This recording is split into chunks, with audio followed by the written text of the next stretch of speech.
This is Cheryl. This is Catherine. This is Emma. And we're the Baronesses.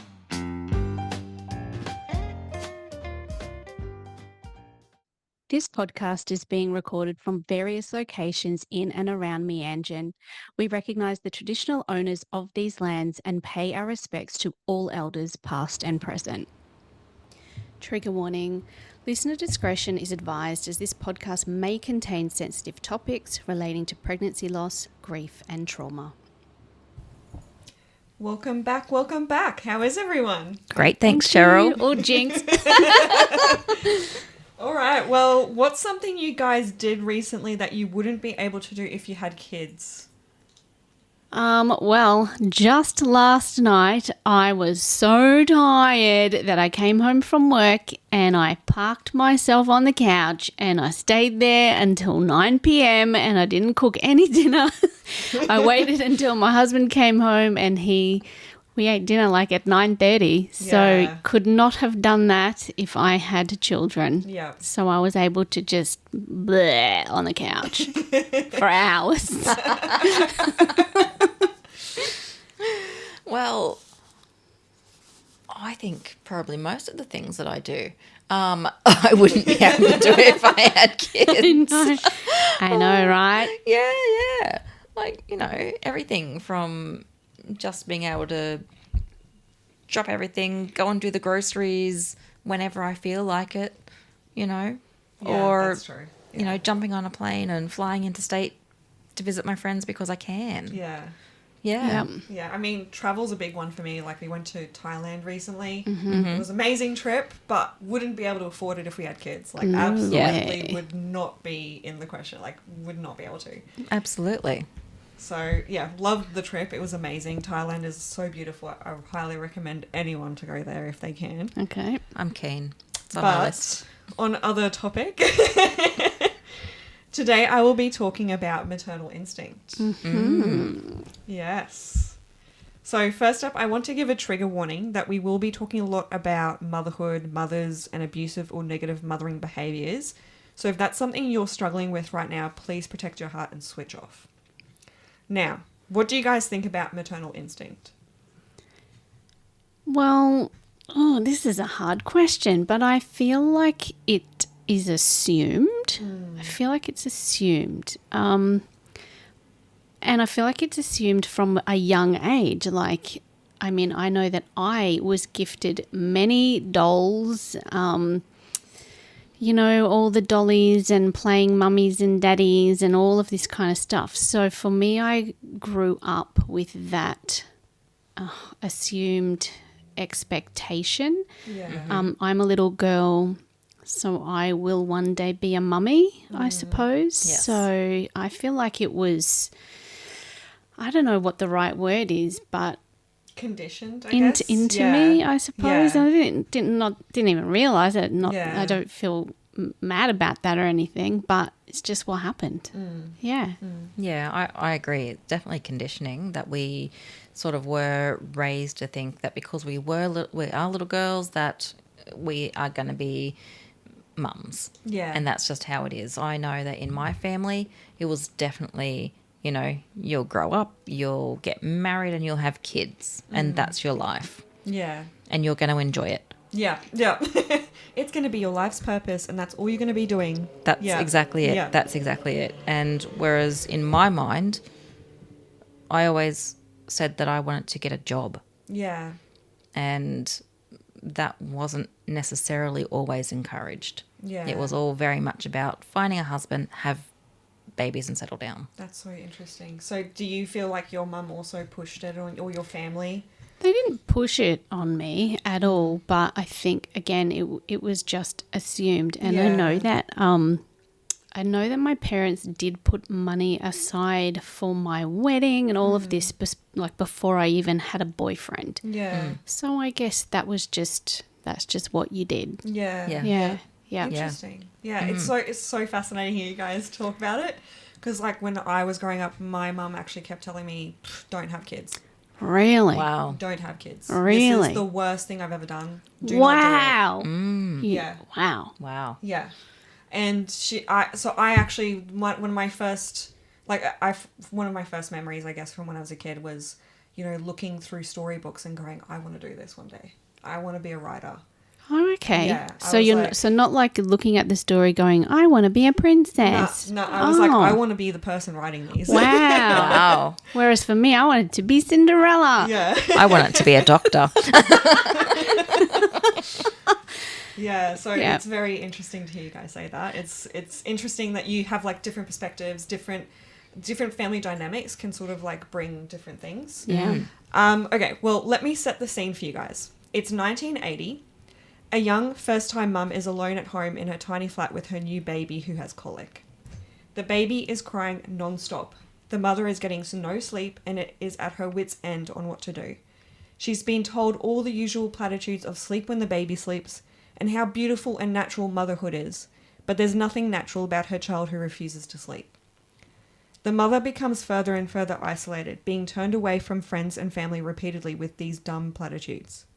The mother retreats to her lonely flat, her husband at work constantly and doing what fathers are expected to do, nothing.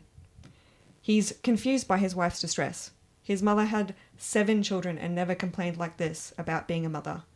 Instead of trying to help, he retreats to his workplace, pulling in more hours to feed his growing family, uncomfortable with his lack of knowledge on what to do, and finding comfort in what society has set him up for as the breadwinner. After all, he doesn't have that motherly instinct that imbues women with centuries of innate knowledge. The mother increasingly feels that there's no one to turn to, that there's no help.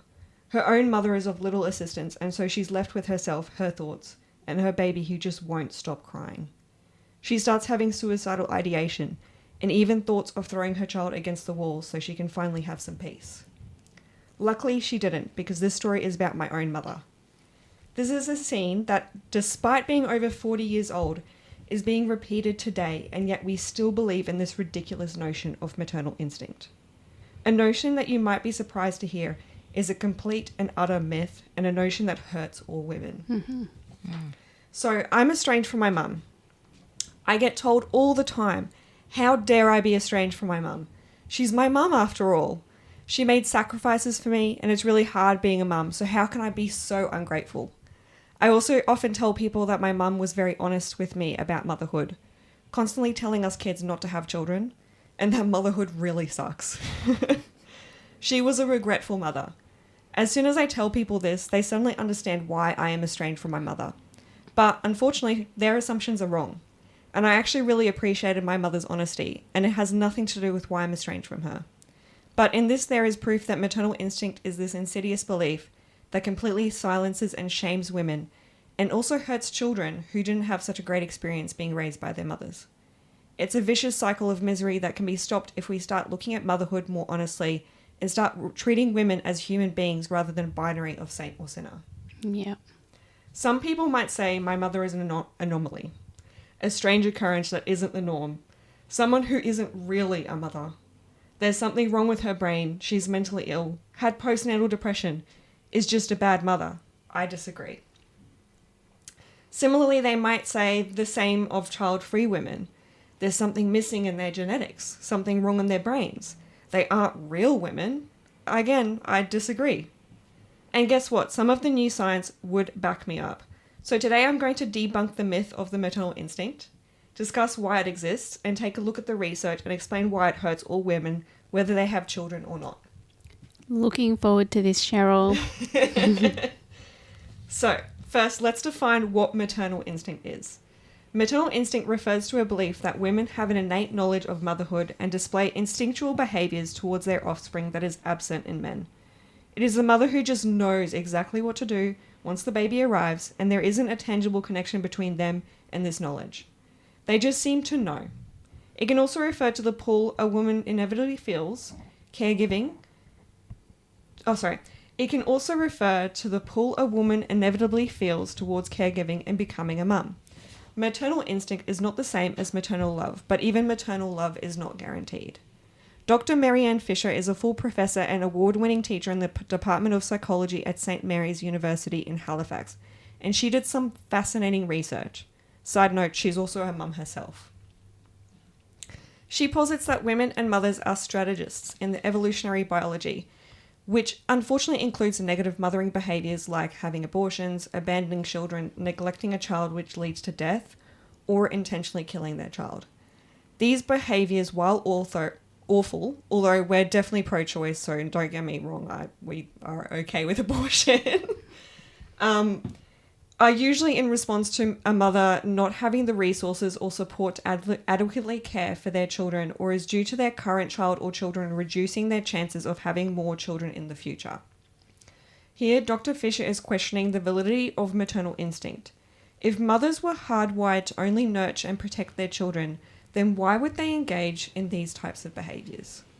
Dr. Fisher says it's because maternal instinct is a human invention, not something based in reality.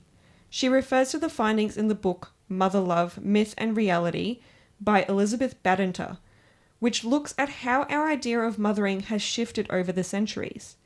In the book, Badinter explains that in the 17th and 18th centuries, children were seen as a nuisance.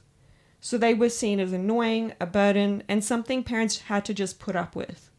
During this time, there was high infant and child mortality rates, and a lot of people didn't mourn these deaths because it was seen as a part of life.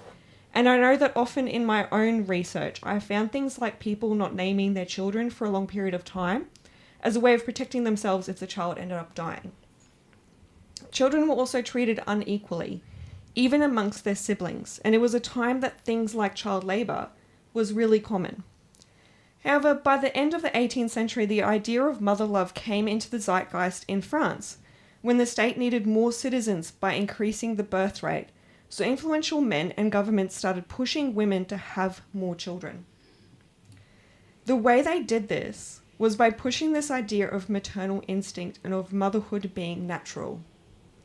And this is actually super interesting to me because I saw some other research recently that said that for much of human history, there was a positive correlation between high male status, i.e. wealth, and the number of children a man had. But this started changing in the 18th century, which is when they started this unofficial marketing campaign for people to have more kids. So during this time, your level of wealth actually became negatively associated with the number of children born. And the idea of poor people having a load of kids became this universal reality and stereotype. However, this is actually starting to change again. And it's again the wealthy that are having all the kids. With birth rates falling around the world since the 70s, so around when much of the social justice movement with abortion, contraceptives, and choice became popular. What do you guys think about that? I feel like, how do I say this in not a... I feel like it's still... I see in society... I shouldn't say. I feel like, how can I say this in a way that's not... But I see a lot of people who perhaps are not in the upper classes. I see people from low socioeconomic circumstances. I see them having lots of kids. Okay. I see, honestly, it's more people who I know who are well educated and professional. These are the people I see having less kids. Yeah. So and struggling with their fertility. I think with this research too, it's so a lot of the people who are now considered in the lower socioeconomic classes are actually very well educated people.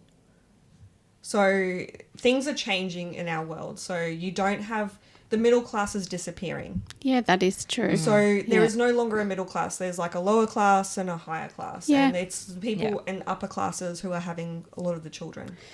I don't see that in my world. So like where I work, where I spend my everyday, that's not what I see. Yeah, that's interesting. Yeah. What do you think, Catherine? Yeah, look, I guess I hadn't really thought about it until you just brought that up. But yeah, I would have thought very similar to Emma in that I guess historically we're used to seeing people with lower income having more kids, and often that would be due to lack of access to care. Yeah. Yeah. Yeah. And I wonder if that harks back to the olden days when you got to have 15 kids because only 3 of them might survive. Yeah. That's true But too. that's not the world that we live in anymore. No. Yeah.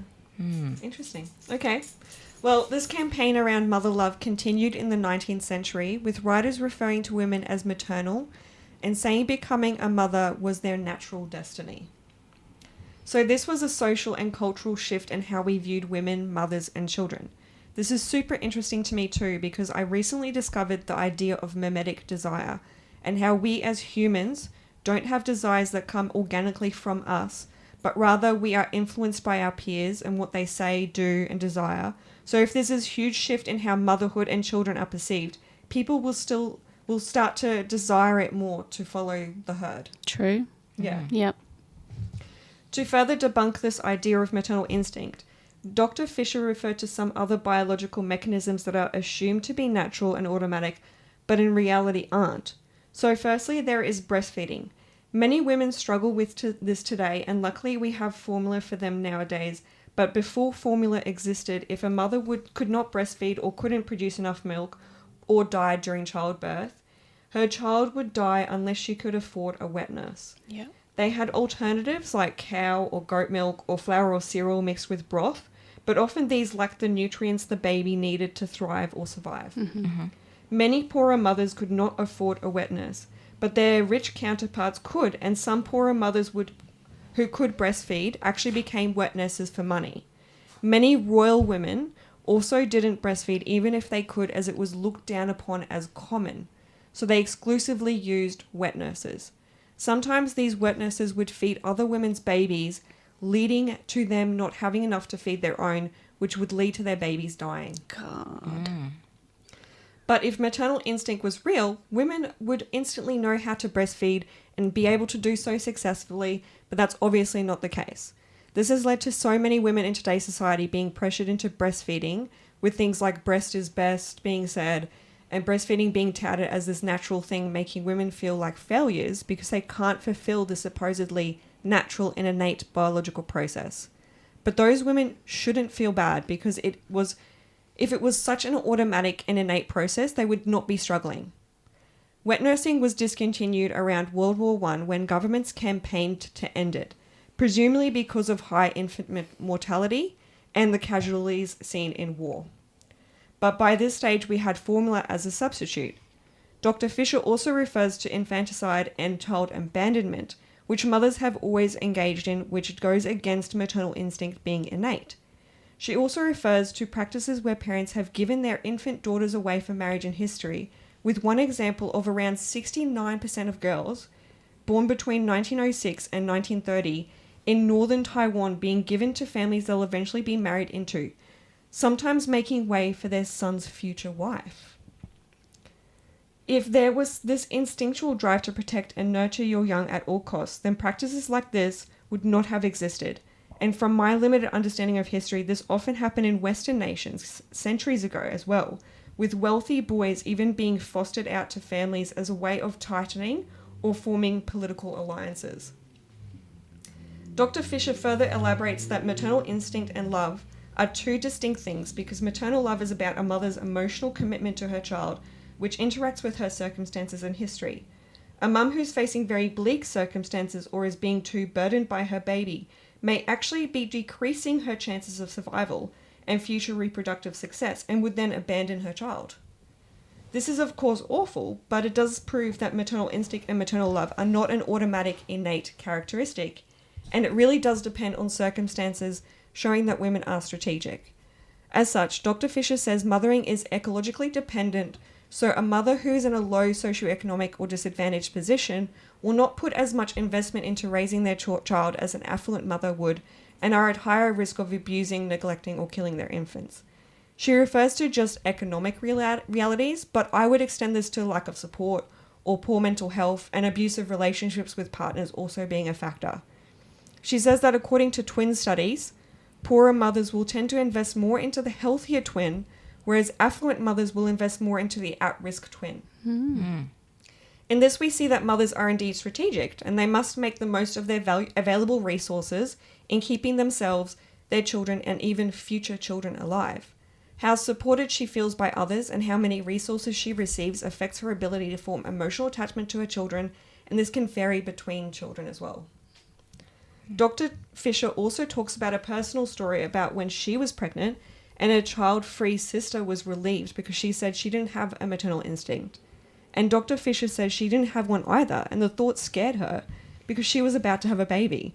She said she kept waiting for her maternal instinct to kick in, but it never did because it does not exist. So why does she think it's important to bring attention to this? She has 5 reasons which I agree with. Women without children are perceived as void of maternal instinct and so therefore defective. It lets men remove themselves from the responsibilities of parenting. It devalues fathers and stigmatizes them as less masculine if they parent. It stigmatizes mothers who seek out help. And it creates value judgments around what a good mother is and what makes it... It creates value judgments around what a good mother is and makes it into a flaw of the mother rather than a flaw in circumstances. She says if we actually viewed women as free agents capable of mother love in given circumstances rather than automatons born with instinct, then we may be more generous with how we evaluate mothering behaviour and women in general. And I think we see this idea of maternal instinct play out in our day-to-day lives all the time, with people joking about dads babysitting their kids. Oh, I hate that one. Yep. Rather than saying they're parenting them. And there being so much more pressure on women to be quote-unquote good mothers that we tend to be harsher on them than we are on fathers. Have you guys experienced this in your lives? Yes. Yeah. Yes. I would just say, I guess it's considered a bit strange if it's the man who stays at home to look after the kids. So, yeah. Yeah. That's, yeah. But then on the other hand, you also see a lot of men just doing their share of the parenting and they're put on a pedestal for parenting their child. Yeah. It's like they get brownie points for just doing the bare minimum. Absolutely. Yeah. Absolutely. Yeah. Yeah, it's interesting. Anyway, I think there are a lot of issues in our society and how we view motherhood. Not only do we believe in the myth of maternal instinct, but as I said before, we also think of breastfeeding as natural. We think that the desire to have children is natural. We think the act of giving birth is natural. And when these things don't go to plan or happen, women are shamed for it. I mean, I had a friend who almost died during childbirth, and she felt shame about that because of how we push this idea about birth being beautiful and natural and instinctual.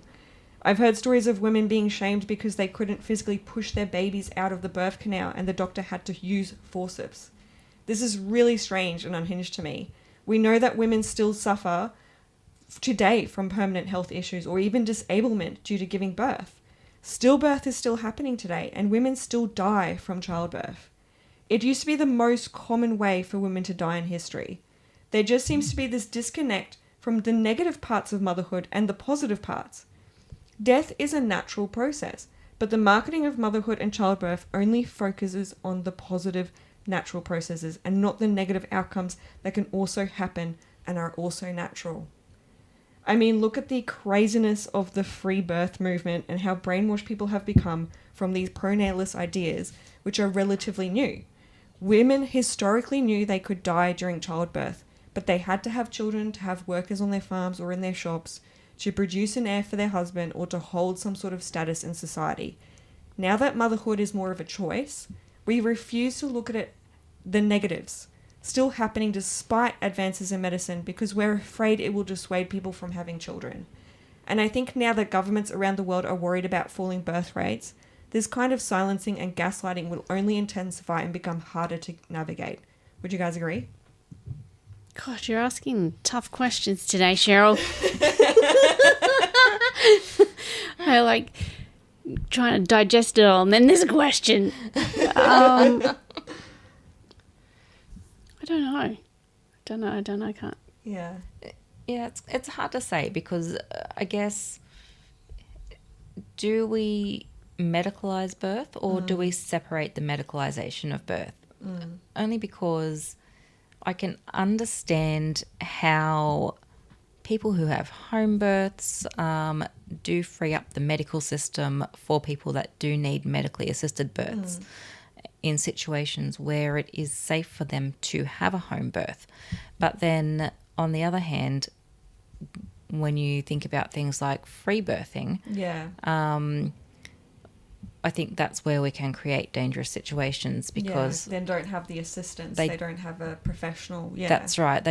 They might not have anyone nearby or present in order to assist in case something does happen. Whereas majority of the time with home birthing, you do have a midwife with you. Yeah. Free birth, you're often relying on a doula, whereas, I'm sure a doula is I'm not saying that's a bad thing, but they don't provide medical assistance. Yeah, no. And So- a lot can go wrong during the process. And That's right. That doesn't mean that you're a failure as a woman. No. It's actually natural that things go wrong because even though a woman can give birth, that doesn't mean it's easy or safe. Yeah. That's exactly right. And I don't know if anyone's actually watched Call the Midwife, but Yes. if you watch enough episodes of that, something can and does go wrong every single episode. So that's enough to put the fear in you of childbirth for eternity. Yeah. Yeah, and I mean, I didn't actually know how much could go wrong until we started trying, and I was sort of like looking at what could happen and what to expect. And just the amount of things that I saw, it was like, why does no one talk about this? Why does no one say that this is going to happen? Like, it's quite scary. Yeah. It Yeah, is. people don't talk about the scary aspects of it, do they? No. They just No. talk about the happy Yeah. happy stuff. Yeah. Yeah, but it can be a very, very traumatic experience. Absolutely. Yeah. Yeah. Yeah, I mean, there's a lot of women who have PTSD from childbirth. Yeah. Yeah. Yeah. Yeah. Now, do you guys feel like you had a biological urge to have children, or do you think your desire to have children was affected by external factors? I think both. I think the external factors, that influence was huge. And I have said before, I wonder if none of my friends had children. I wonder if I would have cared. Yeah. I did definitely have a few years there where I felt like that is what I wanted. But I think, back in those, I reckon this will sound crazy, but I reckon in my 20s, I feel like I really in my 20s wanted to be a mum. And then it was like the older that I got, I don't know. And then it didn't matter as much. Or, when it became a reality and I have a partner and we can do this, I think the gravity of it started to sink in a little bit more. The reality of what it involves when I started having miscarriages and that things can go wrong and this can be traumatic and this can change my body for the rest of my life. When it got real, I think it started to change. Yeah. Yeah. I think for me, there was always the expectation that I would have children at some point. But I didn't really feel the urge until much later on. Yeah. When I think my hormones were saying it's now or never. Yeah. Interesting. It's very interesting that you guys say that because there is no evidence for a biological urge to have children. There is an urge to have sex in most humans, not all, as asexuality is real and also natural, which is why people have historically had babies. There's also evidence of a desire to nurture or maternal love, particularly in people who have given birth or put in situations when they have to become a caregiver. But this is complex and not black and white either. But there is no human urge to have sex in order to have children. They just have sex because it feels good. Yeah. They like to have sex to have sex. Yeah. That's fair. That's probably why there's so many people in the world. Yes. Yes. Because they're maybe not thinking about what happens. Well, that tends to be what happens in your 20s, really, isn't it? Right. Yes. Yes. Baby fever is actually just clever marketing. It's mimetic desire. In fact, according to 2012 research paper, Emotional Regulation of Fertility Decision Making, What is the Nature and Structure of Baby Fever? Feelings about babies and decisions about fertility could be based on the extent to which people have or have not internalized general gender norms or their ambient society. And according to 2012 paper, Fertility Preference Inversely Related to Legacy Drive in Women but Not in Men, Interpreting the Evolutionary Roots and Future of the Child-Free Culture, men had children because they wanted to have sex or leave a legacy, but women had sex because men wanted to have sex or leave a legacy, regardless of whether or not it was indeed what women wanted. What do you guys think about that? I know that past generations, I'd say that would be true. Yeah. My grandmother, we were watching something like Days of Our Lives or something, and they were having a big pash, and she's going, "Oh, you don't kiss like that, do you?" So I can see that in her case, Yes. that would have been true, that sex was for the man. Yeah. Yeah. Yes. Yeah. Yeah. Yeah, absolutely. And yeah, historically, yes. Yeah. I think that's what it was. But I think, when we had the women's revolution and women's empowerment, I think sex became about women's pleasure as well. absolutely. Yeah. So now I want to make it really clear that I understand that there are very real and concrete biological changes that happen in women who give birth. Women's brains are rewired irreversibly when they become parents, and their hormones also adapt to parenthood. However, this is not maternal instinct, and these biological changes do not guarantee positive parenting behaviors as they interact with a woman's environment and experiences. Do you think that happens? So I've been pregnant. I've never carried a baby to term, but I really felt like something changed in my body after those pregnancies. And I've even felt as though I had postnatal depression for a long time after, even though there was no child. And I notice even to this day that will go to tears much easier than I ever would have before any of the pregnancies. Stuff like that. I don't know. It's like it changed me, even though it was only a short experience of being pregnant. Yeah. Do you think that can happen? I'll go a bit later into it, but yes. Okay. Okay. Yes. These changes are also not exclusive to birth mothers, with similar hormonal and brain changes happening in fathers and non-biological parents. And it's not even exclusive to human babies. Human parenting behaviors are a really complex interaction between genes, psychology, and environment. Doctors Pilong Kim and Sarah Watamura of the University of Denver co-authored the paper Two Open Windows, in which they talk about how the very act of intense caregiving, no matter the source, so whether by birth, fostering, or adoption, causes real observable changes in the brain of caregivers, and this can happen to anyone involved in the intimately caring for the baby, including men. They say that this is less shaped by biological relationships and more to the degree of the involvement with the child. So it's not about people being hardwired for this by nature, and more about how parents are made through how and the degree in which they respond to their child. This means that it's not really birth that recalibrates the brain, but the act of caregiving. In the report, they state that there is a sensitive period called the two open windows, where both the infant and the parent are especially receptive to being shaped by their environments and mutual interactions. Multiple studies have backed this up, with it now being clear that this rewiring and strengthening of certain brain circuitry is present in both male and female caregivers, and there being no difference between biological and non-biological parents. However, the research does say that there tends to be a stronger response to infant cues by the primary caregiver, as identified by the parents. But this is not related to how the caregiver is biologically related to the child or what sex they are, which means same-sex couples, single parents, blended families, relatives, nannies, childcare workers, foster parents, adoptive parents, they're all capable of being amazing caregivers. What are your thoughts on that? Are you guys surprised?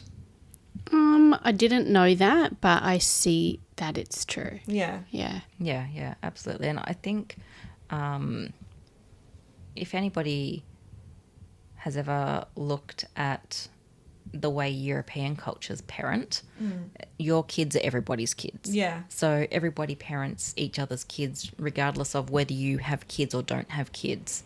And I think that's common in a lot of other cultures as well. So I think that it's not just necessarily the mother themselves who demonstrates those maternal instincts. Like the whole community comes together to help raise the children. Yeah.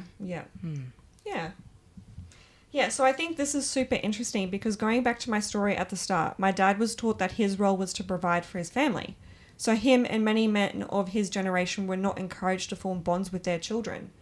It really wouldn't surprise me if many fathers of his time didn't go through this rewiring of the brain, not because it's impossible, but because society discouraged interactions between fathers and children. There are always exceptions though, and there were definitely men, whether by choice or not, who would have experienced this rewiring because they were more involved with the raising of their kids. Maybe though, they were more likely to think of the mother as the primary caregiver due to societal messaging, so her response to infant cues would have been stronger, leading to a further entrenchment of the idea around maternal instinct. And I mean, girls are socialized from a really young age to be mothers, whether through toys or helping out with younger siblings, and we're taught information about caring for babies from a really young age, which could also make this knowledge we have appear to be innate rather than taught. Is this, I mean, I think that's your experience partially, but would you agree? Catherine? Yeah. Well, there is one caveat to the research. Parents experiencing high levels of stress due to homelessness, food insecurity, poor healthcare access or childhood trauma may not show changes to the parenting relevant circuits in their brain because their own stress-related responses make it difficult for them to respond to their child's needs. And even the hormones that generally support caregiving can work differently for parents who have a history of adversity.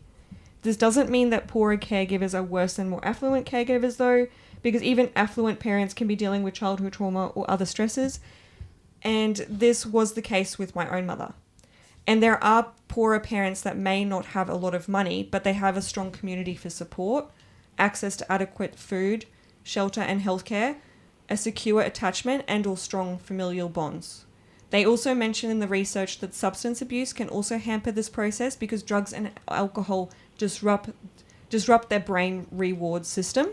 And I think this is where family interventions can be really helpful because this research basically says anyone has the capability to be a good parent. They just need the necessary supports, help, and desire to do so. This could involve attachment-related support. Have you guys heard of attachment theory? I have, Yes. Yep. Yeah. Okay. Well, for anyone that hasn't heard of it, it's the idea that our attachment style or how we attach, bond, and relate to others is shaped by our early childhood and caregiving experiences. If we're raised by helicopter parents, unreliable parents, anxious parents, or parents that instill anxiety in some way, we can become anxiously attached. If we're raised by absent or unresponsive parents, then we can become avoidantly attached. If we're raised in an abusive environment where there is a lot of fear for our safety, whether physically or emotionally, then we can form a disorganized attachment, which is a mix of both avoidant and anxious. And if we're raised in a safe and responsive environment where there are healthy boundaries, we can form a secure attachment, which is the ideal attachment and the one that most people form. There are a lot of parenting classes or interventions, including therapy, out there to help those with the first 3 types of attachment to form healthy, secure bonds with their children, which has a positive effect on the parent or parents and the children for the rest of their lives. You may have also heard of the term mummy brain, which you may think is related to this rewiring of the brain research. And some of it might be, but researchers also are starting to think that this is probably just more to do with sleep deprivation.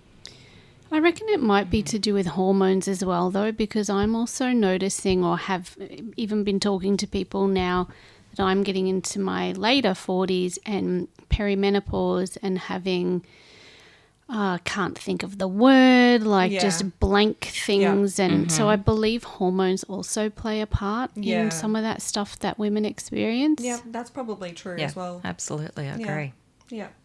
And unfortunately for us, there's research that says that despite mummy brain being a thing and cognitively impairing mothers, the more children someone has parented, the younger their brains are. The more that someone is parented, the younger their brain. Brains That's are. very interesting. Yeah. But I've also got good news for you guys, because for those who like pets, have pets, or want pets, it turns out that dogs attach their owners or caregivers in much the same way as human children do, and can form secure, anxious, avoidant, or disorganized attachments based on their experience with human caregivers. We're nodding because Yeah. we know this is true. Yes. Yeah. We experience the same increase in the hormone oxytocin as mothers do with their babies when we touch or stare into the eyes of dogs we're bonded with. Yes. Yes, goo goo eyes. And the bond we form is remarkably similar, with the brains of mothers lighting up similarly when shown pictures of their dogs versus their children. Aw. I do get really happy when I see my dog. Yeah. Yes. Yeah, I love this. The same is also true of cats. Oh, Thank goodness. And there's even research to show that pet parents benefit from a decrease in cognitive decline and an increase in brain health like parents of children. That's good. Yeah. So I did briefly mention there about hormones, so let's take a further look at that. So it is true that birth mothers go through a lot of hormonal upheaval. After a baby is born, there is a sharp decline in levels of progesterone and estrogen in the birth mother's body, along with an increase in oxytocin, prolactin, and cortisol. This sort of helps to encourage or jumpstart a mother's birth, like a birth mother's ability and desire to care for their child, and also causes a lot of emotional upheaval. But I also mentioned earlier, this can be hampered or disrupted by substance abuse, other stresses, childhood trauma, and attachment style. So it does not guarantee positive mothering behaviors, and it's not related to an innate knowledge of how to care for a baby. That requires learning. Yeah. These disruptions can lead to postpartum depression, anxiety, or mood disorders, but these can also be caused by hormone imbalances. So that could be what I Yeah. experienced. Yep. Yeah. There's even research in rats to show that a restriction in these hormones can lead to disinterest in caregiving or poor parenting behaviors, while increasing these hormones can help with bonding and caregiving. So non-gestational and non-biological parents or caregivers also experience significant hormonal changes during their transition to parenthood, including a rise in oxytocin, cortisol, and prolactin, and a decrease in testosterone, which helps them bond with the baby. This is also affected by external and psychological factors and is driven by how much effort they put into caregiving. So fathers and non-biological parents are also at risk of postpartum depression or post-adoptive depression. Yeah. Yeah, I had heard about that. Yeah. And I think a lot of the time, again, for men, it just gets neglected. Yes, absolutely. Yeah. Yeah. It's common for parents to get the baby blues, but oxytocin can help counter this, and along with prolactin and cortisol, it can also help caregivers bond with their new baby. There is some research to show that the type of bonding activity that correlates with the most oxytocin being released varies between mothers and fathers, with mothers more likely to produce the most oxytocin when caring for their children, and fathers more likely to produce the most oxytocin when playing with their children. But I think this might actually be very societally dependent, and maybe is more a primary versus secondary parent thing, which we've also already seen can be a role any parent takes on regardless of sex. There's also evidence to show that when fathers live with birth mothers, their oxytocin levels sync up during pregnancy, creating an effective parenting team. Similarly, there's a difference between the rewiring of father and mother brains, with fathers getting boosts in social interaction and pushing boundaries, and mothers being better at nurturing, affection, and threat detection. But gay parents get boosts in both. And again, I think this has more to do with who the primary caregiver is. And seeing as we push men and women to be a certain way, this really affects how they interact and bond with their children. Yeah. Yeah. So my assertions here are supported by anthropological research as well, as anthropologists have observed that from birth, human babies are typically surrounded with and carried by group members other than the biological mother, sort of like what you said earlier, Catherine. But that parenting varies across cultures. In fact, humans would not have emerged as a dominant species if active fatherhood had not emerged. Oh. Some cultures emphasize that fathers need to play a more active caring role, while others don't.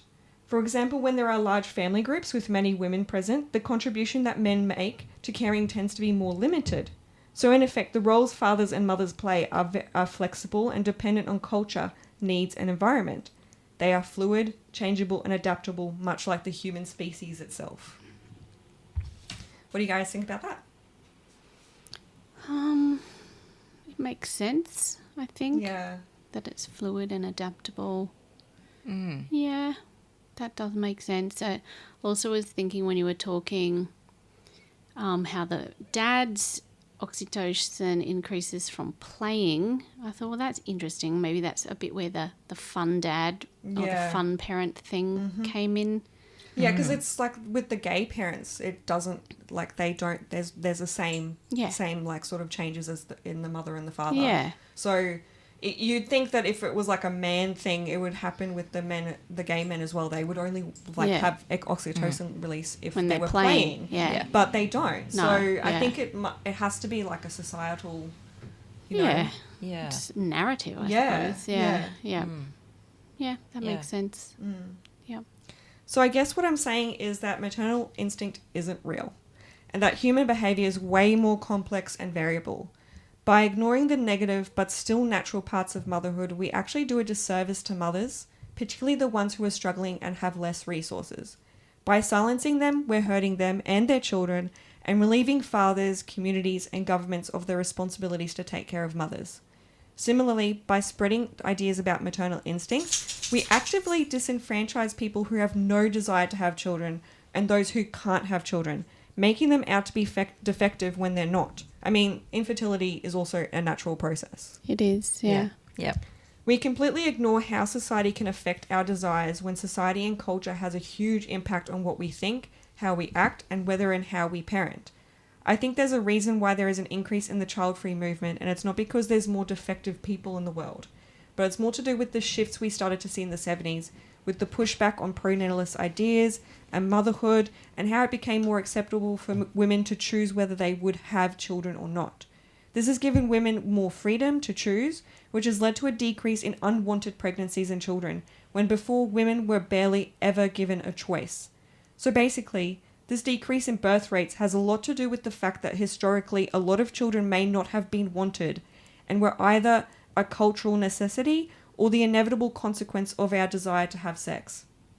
Yeah. Very few children were born because parents had a genuine desire to raise children and parent, and much of this may have been driven by cultural ideals or even the positive familial experiences of parents-to-be. When it comes to my mother, I have a lot of empathy for how much she struggled and wish she had been given the supports and resources she needed early enough to become a better parent. Even so, maybe she would have still not been the best parent, and maybe I would have still become estranged from her. I won't ever really know. But what I do know is that I'm sick of people perpetuating this myth because it does so much harm. I think that if governments want to see higher birth rates, they need to provide adequate resources and education for all parents, and maybe actually dismantle this pronatalist propaganda of maternal instinct. They may not get the numbers of births there once was, but that they will get a happier, healthier, and more productive population.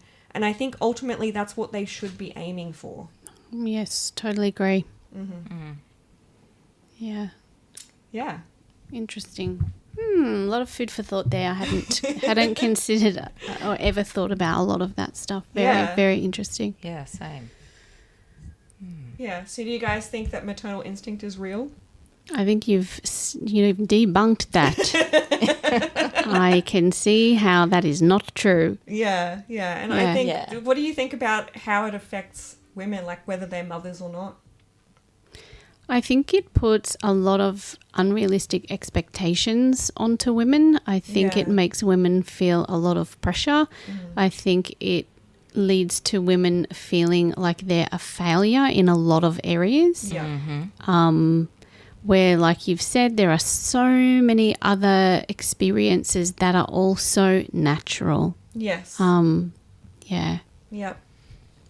Yeah. No, I can definitely see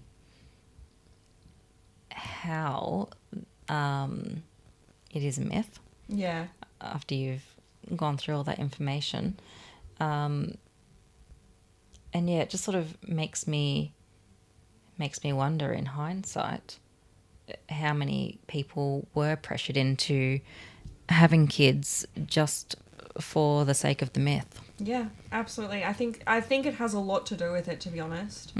It's part of the life path. It's part of societal, messaging and everything like that. And I think if anyone kind of said, like, because one thing I thought about later, I mentioned gay parents in here, and I mentioned that, like, we have a drive towards, like, we enjoy having sex, unless you're asexual, which is also natural. I'm not saying that that's unnatural. But if someone was to say, oh, but that's, we have that desire to have sex so that we can have children.